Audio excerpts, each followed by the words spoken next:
찬양 감사합니다. 우리 2016년 주님과 함께 세상을 향해서 나갑시다 하는 표를 가지고 우리 함께 시작을 하였습니다. 그 표의 실천사항으로 우리가 세 가지를 가지고 함께 가고 있는데, 그 두 번째가 은혜를 나누는 그런 삶에 대해서 우리가 실천사항을 두고 있습니다. 데살로니가 교회는 은혜를 나누는 교회의 삶이 어떤 것인가 가장 좋은 열매의 모습으로 우리에게 나와 있습니다. 사도행전 16장에 가면 바울이 아시아 선교를 나서는 2차 전도여행을 나서는 장면이 등장을 합니다. 여기 아시아 선교는 대한민국, 중국, 일본 하는 아시아가 아니고 로마 제국의 소아시아주, 지금의 터키 지역의 에베소를 가려고 했던 그런 바울의 발걸음이 있습니다. 그런데 성령의 지시하심을 따라서 에베소가 아니라 유럽 선교, 그것도 런던 파리가 아니고 마게도냐라고 하는 지금의 그리스 지역으로 떠나라 하시는 성령의 음성을 듣습니다. 그 첫 번째 선교지가 빌립보입니다. 지금이야 자그마한 군소도시에 불과하지만 당시에는 황제의 도시로 아주 유명한 곳이었습니다. 바울은 거기에 가서 여종에게 붙어 있는 귀신을 내쫓아 줍니다. 그런데 이 일 때문에 바울과 실라가 감옥에 갇히게 되어집니다. 바울은 여기 빌립보에서 그 감옥 안에서 간수의 집안을 구원해 주는, 예수 믿게 하는 그런 일을 벌입니다. 그리고 추록한 뒤에 도착한 곳이 데살로니가 교회입니다.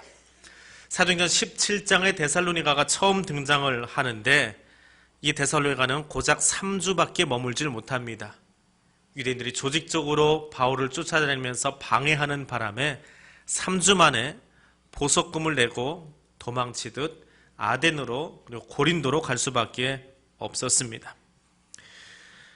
고린도까지 도착한 바울이 사도행전 17장 이후에 그 데살로니가를 생각하면서 내가 3주밖에 머물지 못했던 곳, 좀 더 열심으로 말씀을 전하고 케어해 주지 못했던 그 교회를 기억하면서 궁금할 수밖에 없었습니다. 그래서 자신의 후계자 격인 디모데를 데살로니가 교회로 보냅니다.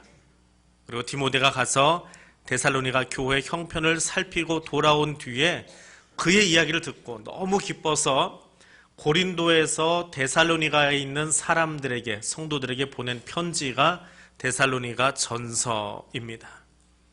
이 편지는, 이 서신서는 신약성경 가운데 가장 먼저 기록된 책입니다. 복음서가 먼저 기록된 것이 아니라 바울이 쓴 이 편지를 통해서 교회의 실질적인 이야기들을 칭찬하고 격려하고 또 가르치면서 기록된 것이 신약성경의 시작입니다. 올바른 양육을 받기 전에 새가족 양육도 끝나지 않은 이 어린 성도들, 단 3주 동안의 예수를 받아들인 이 사람들이 박해 가운데서도 훌륭하게 믿음 생활을 하고 있는 것을 바라보면서 데살로니가 교회야말로 선교하는 교회도 중요하지만 전도한 사람 입장에서 그 교회를 바라보고 어떤 은혜가 있는지를 기록할 수 있었던, 그래서 택하심을 받은 성도가, 구원함을 받은 성도가 어떤 것인가 라고 하는 것을 아주 잘 보여주는 곳이 바로 데살로니가 교회입니다.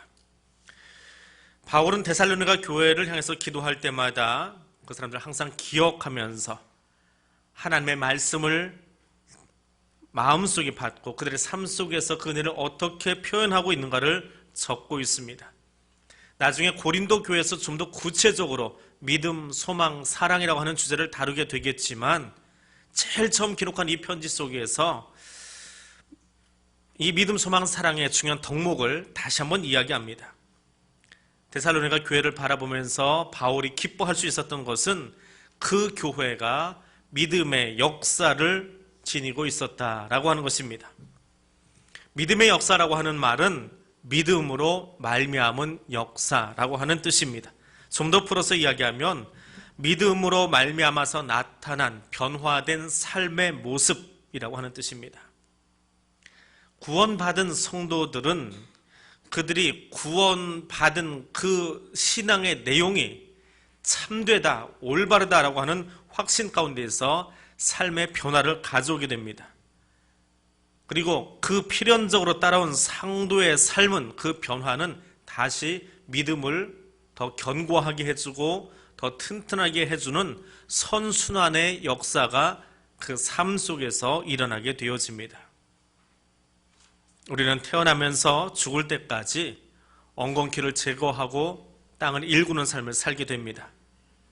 근데 그 역사가 누구를 위한 것입니까? 엉겅퀴를 제거하고 밭을 경작하고 혹은 회사에 나가서 열심히 수고하고 일하는, 돈을 버는 그 일이 누구를 위한 것입니까? 그렇게 수고하고 하나님이 내게 은혜를 베푸셔서 우리 가정에, 우리 교회에 넉넉한 물질 주신 것도 귀한 은혜입니다. 그러나 믿음의 역사는 여기서 한 걸음 더 나아갈 수 있어야 합니다. 바벨론에 끌려간 다니엘의 모습을 기억해 보십시오. 다니엘과 그 세 친구들은 바벨론 땅에서 자신들의 믿음과 가치관을 지키면서 살았습니다. 그런데 그것이 누구를 위한 것입니까? 우선은 조상적부터 지켜오던 그들의 믿음과 신앙을 잘 지키는 것, 그것은 분명 자신들을 위한 것입니다. 그런데 나아가서 디모데가 그랬던 것처럼 그가 믿음을 잘 지키는 모습을 바라보고 그들의 조상들이 청결한 양심을 가지고 너를 잘 양육하였노라고 바울이 그 조상들을 칭찬하였던 것처럼, 그리고 결국에는 하나님께 영광 돌릴 수 있었던 것처럼 다니엘의 믿음의 역사는 자기 자신만이 아니라 그를 통해서 이스라엘 민족이, 그리고 하나님이 영광 받으시게 되었더라라고 하는 것입니다. 바벨론의 기름진 음식들, 포도주를, 왕의 진미를 먹지 않고도 그들이 오히려 다른 청년들보다 더 아름다웠다라고 하는 것은, 그래서 그 모습을 바라보면서 환관장이, 그리고 그들을 케어했던 사람들이, 불신자들이 다니엘을 통해서 하나님께 영광 돌리는 계기를 마련하였습니다. 믿음은 자신을 구원하기 위한 것만이 아닙니다. 나의 신앙의 모습을 통해서 다른 이들에게도 선한 영향력을 끼칠 수 있어야 합니다. 데살로니가 교회는 복음이 전해진 지 3주밖에 안 된 초신자들이었습니다. 그런데 그들의 믿음의 모습을 따라서 마게도냐와 아가야, 지금의 그리스 반도에 있는 모든 사람들이 믿음의 본이 되었더라라고 말하고 있습니다. 믿음의 소문이 나는 성도가 되려면 먼저 예수님이 나의 구주 되신 것을 고백하고, 그리고 그 믿음의 내용을 신앙 공동체 안에서 함께 공유하고 함께 간증하고 나누는 삶이 필요합니다. 전하는 자는 말씀에 대한 확신이 있어야 되고, 듣는 자들은 그 말씀을 사모하는 마음이 있어야 되고, 근데 그 말씀대로 살려고 하는 것이 힘이 드니까 성령 하나님이 찾아오셔서 보혜사로 우리와 함께 해주시는 이 믿음의 좋은 선순환의 역사가 있어야 하더라 하는 것입니다. 박해 중에 있는, 고난받고 있는 데살로니가 교회이지만 바울이 바라보기에 그 교회는 이런 믿음의 아름다운 역사가 계속하여 일어나고 있었더라라고 하는 것입니다. 오늘 이 말씀을 바라보면서 우리 교회 안에도, 여러분의 가정 안에도 이 믿음의 선한 역사가 계속하여 일어날 수 있는 복된 가정들 될 수 있기를 원합니다. 데살로니가 교회가 칭찬받는 또 하나의 이유는 사랑의 수고 때문입니다. 이것은 사랑으로 말미암은 수고라고 번역할 수 있습니다. 세상은 수고롭게 사는 곳입니다. 수고하며 살고 애써야 살고, 적당히 살아서는 도무지 경쟁 사회 속에서 견디어낼 수 없는 것이 우리의 삶입니다. 그래서 수고한다라고 하는 말은, 수고했습니다라고 말을 들으면 애썼습니다, 힘쓰셨습니다, 경쟁하느라 피곤하셨지요, 지치는 느낌을 지울 수가 없습니다. 어느 지방 사투리에는 수고했다라고 하는 말을 욕봤다라고 표현하지요. 다른 사람이 보기에 그 사람이 수고하는 것을 보니까 욕을 먹어야 될 만큼 힘들고 어려웠구나라고 하는 그런 말의 뜻이 담겨져 있습니다. 그런데 데살로니가 교회 성도들을 바울이 칭찬하는데 무엇을 칭찬합니까? 너희가 수고했다라고 말합니다. 성도는 그리스도의 십자가를 통해서 하나님의 사랑을 깨달은 존재들입니다. 그리고 그 깨달음을 하나님과 이웃을 향해서 사랑으로 보여주게 되어집니다. 사랑은 그리스도께서 우리를 사랑하신 것처럼 우리도 그렇게 희생적으로 실천하는 행위를 통해서 나타나게 되어 있습니다. 에릭 프롬은 사랑의 기술이라고 하는 책 속에서 사랑의 특징을 5가지로 요약해서 이야기합니다. 첫 번째는 관심 갖는 것, 두 번째는 책임을 느끼는 것, 세 번째는 존중하는 것, 네 번째는 이해하는 것, 다섯 번째는 주는 것이라고 말합니다. 하나님은 우리에게 관심이 많으십니다. 나보다 나를 더 잘 아십니다. 내 머리카락을 세시기도 합니다. 근데 그 하나님이 우리의 지은 죄를 스스로 감당하시기 위해서 독생자 예수 그리스도를 이 땅에 화목제물로 보내어 주시기까지 사랑하셨습니다.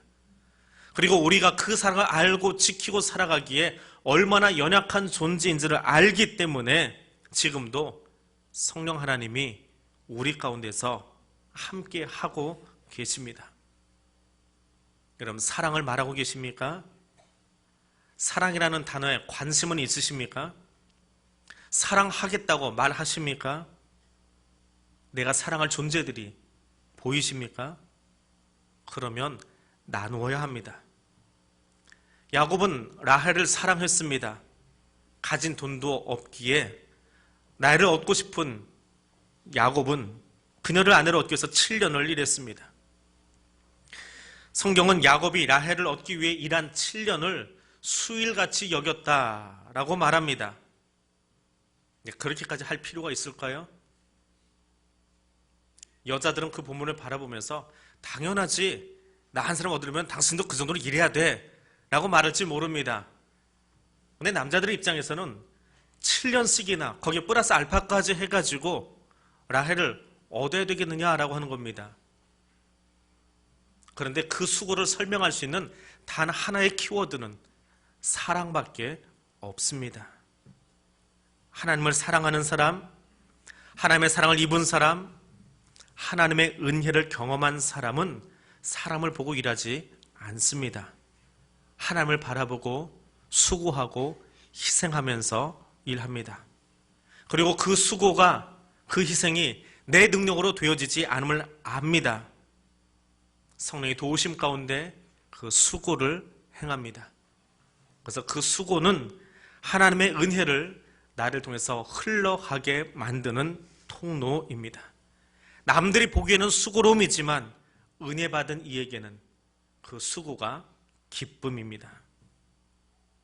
지난 주간에 남해 이동교회 아이들이 서울 나들이를 하고 다녀갔습니다. 밤 늦게까지 네온 사인이 켜져 있는 서울의 하늘을 바라보면서 자기네 고향에는 별이 참 많은데 서울에는 별이 안 보이네요 라고 이야기를 합니다. 신당동 떡볶이를 먹고 갔습니다.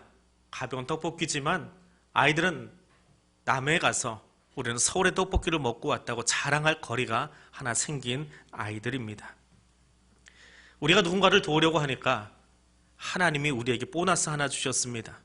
수요일날 나오신 분들은 알지만 수요일 저녁 식사할 때에 그 회사 사장님 마음을 바꾸셔서 우리가 저녁 식사 대접하고자 하는 그 기간 동안에 아이들 한 끼 식사를 그 프랜차이즈 음식점에서 1인당 얼마로 계산했다고요? 2016원으로 계산할 수 있도록 하나님이 보너스도 주셨습니다. 우리가 마음을 먹고 나면, 우리가 행하고자 하면 하나님은 거기에 더 크게 얹어주시는 분입니다. 첫날 아이들이 일과를 마치고 집으로 들어갈 때 누군가 그 아이들이 다 준비해 왔겠지만 세면 도구를 챙겨주신 분도 있습니다.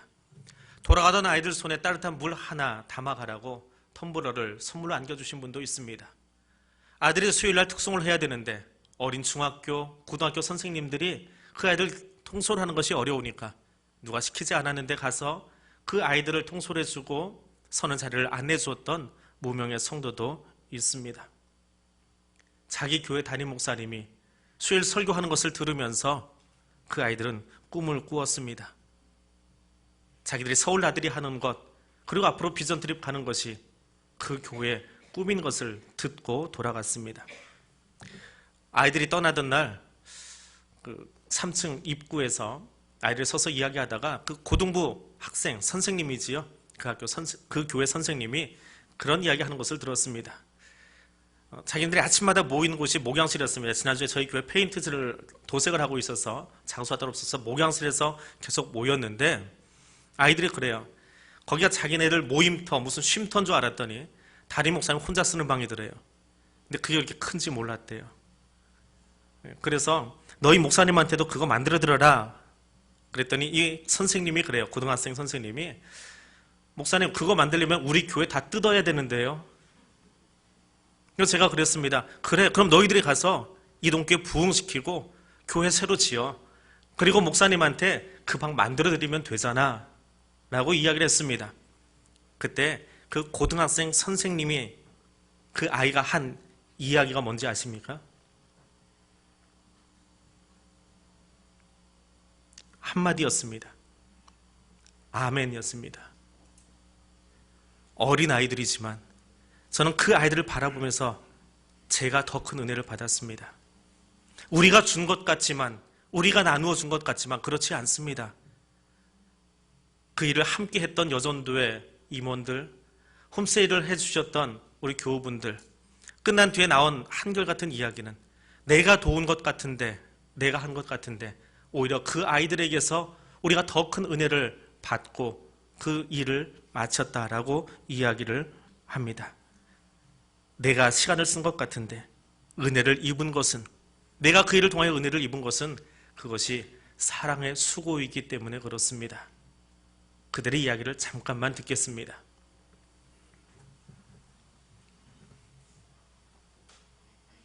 얘들아!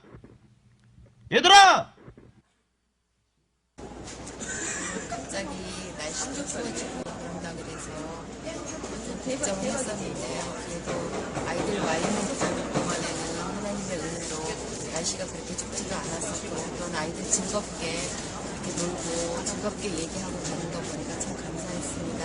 그리고 아이들에게 이번기회를 통해서 꿈이 심어지고 아이들에게 비전이 생겼으면 하는 그런 마음이었습니다. 감사합니다. 아이들이 가면서 이런 이벤트를 남겼네요. 짠! 서울에 와서 정말 많은 것을 받아가는 것 같아요. 아이들이 서울 나들이를 했다면 저는 은혜의 나들이를 한 것 같습니다. 서울에서 남해까지 사랑의 띠로 같이 은혜를 나누게 되어서 정말 감사했습니다. 제가 가진 것으로 제가 낳지 않은 딸들과 나눌 수 있어서 감사했고요. 2박 3일이 좀 짧아서 아쉬웠습니다. 아쉬워서 언제 또 오죠 질문할 때마다 너무 마음이 아팠고요. 그래서 우리는 주님 안에 늘 한 가족이니까 언제든 기회가 되면 다시 만나자고 정민이와 예은이는 하나님이 맺어주신 주님 안에 가족이라고 제가 얘기했거든요. 다시 그 아이들이 돌아올 날을 기다리며 그 아이들도 남해에서 최선을 다하면서 살고 저는 서울에서 최선을 다하면서 살면서 언젠가 다시 주님께서 허락하실 만남의 그날을 기약하며 또 열심히 주님 안에서 믿음 생활하고 살아가겠습니다. 저 영상 첫 부분에 나온 목소리 혹시 들으셨습니까? 누구 목소리지요? 아이들 가이드하면서 앞서 애들 주목 끌으려고 계속 외쳤던 소리가 저 소리입니다. 아이들이 저 소리를 담아갔습니다. 자기 핸드폰에다가 알람으로 쓰겠다고. 작은 이야기들이지만 우리는 그 아이들을 바라보면서 오히려 더 큰 은혜를 얻었습니다.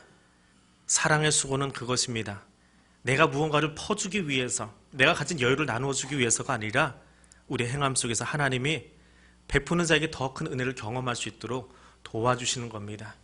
그 은혜를 경험하는 2016년 한 해가 될 수 있기를 원합니다. 데살로니가 교회가 칭찬받는 또 하나의 이유는 소망으로 말미암은 인내입니다. 데살로니가 교회가 경험한 가장 힘든 사건은 종말에 관한 이야기입니다. 그들이 현재 당하는 핍박과 환난은 참 힘들었습니다. 데살로니가 교회는 이방인들로 구성된 교회입니다. 바울이 3주밖에 머물지 않아서 말씀 교육을 제대로 받을 여유가 없었습니다. 쉽게 이야기하면 새가족 교육도 제자 훈련도 받지 못한 정말 초신자들입니다. 유대계 그리스도인들처럼 구약 성경을 이미 읽었던 사람들도 아니고 그들은 그리스 로마 신화에 젖어 있다가 바울을 통해서 예수를 전해 듣고 그나마 그 바울은 유대인들의 조직적인 방해 때문에 떠나갈 수밖에 없었던 그 교회가 데살로니가 교회입니다. 대학 1학년 때 지리산에 가서 어떤 그리스도인 한 분을 만났습니다. 그 지리산 20호밖에 되지 않는 마을을 저희가 가기 전에 먼저 누군가가 지나가고 예수를 전하고 그리고 그 예수를 믿은 무당 할머니입니다. 그런데 예수에 대한 교회에 대한 교육을 받지 못했습니다. 그래서 이 할머니는 자신이 아는 대로 예수를 믿으려고 했습니다. 집 한복판에 예수의 사진이 걸려 있고 그리고 정한수를 떠놓고 밥을 먹을 때마다 무당 때 하던 것처럼 손을 빌면서 식기도를 하시는 분이었습니다. 그 할머니가 저녁 식사를 주시겠다고 하셔서 마을 봉사 활동을 하다가 그 집에 들어갔습니다. 채 2평 되지 않는 작은 방에 학생들이 몰려 앉아 있다가 할머니가 식기도를 하신다고 손을 비비는 것을 보고 그림을 떼어내고 유치부에게 가르쳐 주듯이 기도손부터 가르쳐 드렸습니다. 데살로니가 교회가 그렇습니다. 3주밖에 되지 않았습니다. 그리고 그 바울도 핍박을 피해 다른 도시로 이동했습니다. 로마 황제를 숭배하는 철권 통제가 이어지는 사회 속에서 나의 황제는 로마의 황제가 아니라 예수 그리스도라고 고백하는 일이 쉬운 일 같아 보이십니까? 3주밖에 안 된 그리스도인들이 그 예수 신앙 가지고 있다가 순교하는 일이 2016년을 살아가는 우리들이 생각하는 것처럼 역사 속의 이야기니까 쉽다고 생각이 되십니까? 예수 믿는 여러분의 소망은 무엇입니까? 예수 믿고 지금 교회 나와서 여러분이 얻어가기 원하시는 것은 무엇입니까? 내 사업이 잘 되어지고 승승장구하고 내 자녀들이 잘 되어지고 내 이름 알려지는 것이 소망입니까? 2000년 전 데살로니가 교회 성도들의 소망은 이것입니다. 비록 현재는 신앙으로 인해서 핍박을 받고 환난을 겪고 있을지라도 예수 그리스도께서 재림하실 때에 궁극적으로 승리할 것을 바라보는 신앙입니다. 그런데 지금은 막다른 골목입니다. 배수진을 친 군대와 같이 도망갈 곳이 없습니다. 죽음이 아니면 배교밖에 없는 그런 삶을 살아가고 있었습니다. 그 배수진을 친 군대가 생명을 걸고 용감하게 싸운다라고 하는 말이 인내라고 하는 말의 뜻입니다. 그 인내는 하나님 나라에 대한 소망이 없으면 절대로 불가능한 이야기입니다. 믿음은 역사이고 사랑은 수고이고 소망은 인내와 정비례합니다. 소망이 강할수록 인내도 강합니다. 소망의 내용은 눈에 보이지 않습니다. 예수의 부활을 목격했고 부활하신 주님이 승천하신 것도 보았던 초대교회 성도들이기에 재림에 관한 소망은 더 간절했습니다. 지금 여기 2010년을 사는 저와 여러분하고는 비교되지 않는 재림에 대한 소망입니다.